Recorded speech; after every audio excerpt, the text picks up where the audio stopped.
1, l'image est particulièrement impressionnante. Ça se passe à Baltimore, sur la côte est des États-Unis. Un énorme navire heurte la pile d'un pont qui s'écroule et entraîne dans sa chute plusieurs véhicules ainsi que des ouvriers qui travaillaient sur ce pont. Les opérations de secours se poursuivent ce soir pour tenter de retrouver au moins 6 disparus.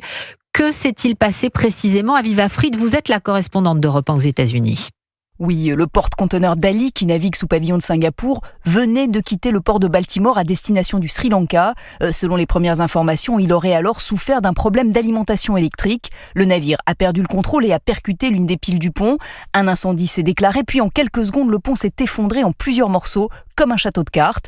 Mais avant la collision, l'équipage a pu envoyer un SOS et la circulation sur le pont a été interrompue, ce que raconte Wes Moore, le gouverneur du Maryland.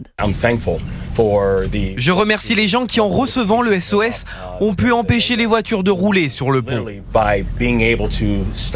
Ce sont des héros, ils ont sauvé des vies cette nuit. Il y avait tout de même des personnes, des ouvriers qui travaillaient sur l'autoroute qui traverse le pont. Des hélicoptères, des drones et des sonars ont été déployés pour tenter de retrouver d'éventuels survivants tombés à l'eau. Côté enquête, le FBI estime que rien n'indique qu'il pourrait s'agir d'un acte terroriste. Le Dali avait été inspecté en septembre dernier et aucun problème n'avait été détecté.